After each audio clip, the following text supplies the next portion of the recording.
Hari ini sedang banyak menjadi perbincangan, termasuk tadi pagi kami baca di Kompas soal kelangkaan BBM di SPBU swasta begitu Pak. Ada satu sindiran culas dari masyarakat bahwa katanya kelangkaan BBM di swasta ini sengaja dilakukan oleh Pertamina.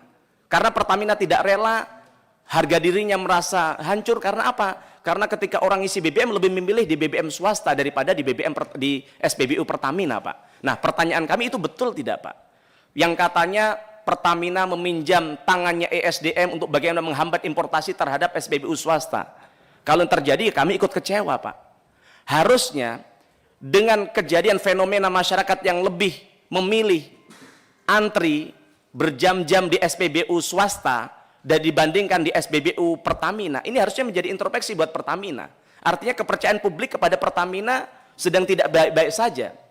Dan ketika Bapak pertama menjabat di tempat ini, kami sudah menanyakan, Pak, dengan adanya skandal mega korupsi BBM oplosan itu, apa langkah yang akan dilakukan Bapak selain minta maaf? Karena di paparan Bapak berkali-kali tempat ini kami belum dengar soal roadmap penyelesaian dan mitigasi risiko terhadap terjadinya hal-hal yang sudah terjadi itu, Pak. Nah, maka harapan kami bukan hanya menghambat kalau itu terjadi betul, kami minta klarifikasi itu betul tidak, Pak. Nah, ini harus jadi momentum bagi Pertamina untuk bagaimana Pertamina memperbaiki diri, meningkatkan kepercayaan masyarakat. Karena saya kira dengan hanya menghambat impor mereka apa selesai? Tidak selesai, Pak. Kita misalnya soal hari ini, soal perang tarif yang dilakukan Trump misalnya. Trump mungkin hari ini negosiasi selesai dengan kita, mereka minta syarat kita harus impor BBM dari Amerika. Tapi bagaimana tahun depan tiba-tiba Trump ini kan setengah gila, Pak.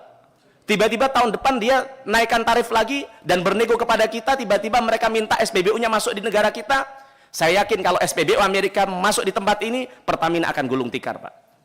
Karena mohon maaf sampai hari ini dengan adanya kejadian skandal mega korupsi di lapangannya begitu-begitu saja, tidak ada reformasi, tidak ada revolusi, tidak ada rebranding yang dilakukan dalam upaya untuk meningkatkan kepercayaan masyarakat begitu. Nah, maka harapan kami ini perlu diperjelas di tempat ini. Kemudian yang kedua soal long march yang dilakukan oleh karyawan Pertamina Kilang Cilacap yang merasa di PHK sepihak oleh pihak Pertamina, Pak.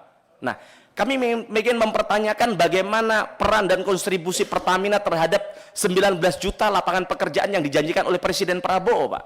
Kalau ternyata karyawan yang sudah 12 tahun bekerja saja ternyata di PHK secara semena-mena. Nah, maka kami minta klarifikasi soal ini dan kami minta ketika dia sudah sampai Jakarta diterima oleh Dirut Pertamina orang yang melakukan long march ini, Pak, agar Bapak bisa mendengar secara langsung kenapa dia di PHK dan kemudian Bapak bisa mengurai agar ke depan bukan hanya mem-PHK orang yang sudah existing, tapi bagaimana bisa menciptakan lapangan kerja untuk bisa untuk bisa mendukung program 19 juta tenaga kerja yang dijanjikan Presiden, Pak.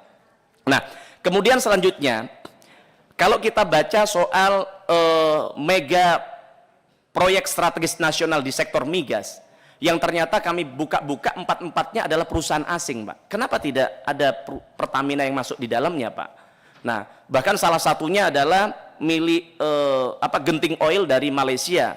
Yang kita tahu Malaysia Petronas sudah punya lapangan migas di Madura dan juga di Gresik. Nah, maka dengan masuknya Malaysia ya tentu nanti akan semakin jauh tertinggal Pertamina ini, Pak. Nah, maka kami minta penjelasan soal hal itu. Nah, kemudian soal daya saing harga ini, Pak. Pertamina sudah diberikan privilege yang begitu luar biasa oleh pemerintah. Seperti kami sampaikan tadi, hulunya 70% dikuasai oleh Pertamina. Hilirnya 90% dikuasai oleh Pertamina. Tapi harga BBM Pertamina yang kami sampaikan berkali-kali di tempat ini tetap saja mahal. Yaitu per hari ini saja 12.200 per liter. Bahkan kalau di tangga kita hari ini, Pak, hanya 7.900, itu RON 95 loh, Pak. Nah, kita RON 92 aja, kualitasnya lebih rendah saja, harganya jauh lebih mahal. Nah, kapan kita ini bisa minimal menyamai mereka untuk bagaimana menghadirkan BBM yang berkualitas dan terjangkau, begitu, Pak. Nah, kemudian soal RDMP tadi sudah. Nah, kemudian soal Pertasop, Pak. Pertasop itu mungkin pertanyaan tidak populer. Tapi jenengan tahu banyak sekali rakyat kita, masyarakat kita, para bumdes-bumdes, pesantren-pesantren yang hari ini mengeluarkan modalnya untuk bangun pertasop, hari ini mereka harus berjibaku membayar hutang kepada perbankan, Pak. Karena apa? Mereka ya tidak bisa berkompetisi. Pertama, secara logistik tidak dikirim secara rutin. Yang kedua, mereka kalah dengan Pertamina yang menjual Pertalite secara ilegal ini, Pak. Nah, maka di forum ini kami mengusulkan sebagai penebus dosa Pertamina kepada para masyarakat yang sudah berinvestasi di Pertasop ini, Pak, bagaimana kemudian Pertalite bisa dijual di Pertasop, Pak. Ini penting. Kalau alasan Pertamina sampaikan bahwa oh tidak bisa secara regulasi karena itu harus hanya boleh dijual di SPBU. Tapi faktanya hari ini, Bapak, tidak usah jauh-jauh ke dapil saya ke Pasuruan. Bapak di Bendungan Hilir, di sana ada warung yang menjual Pertalite, Pak.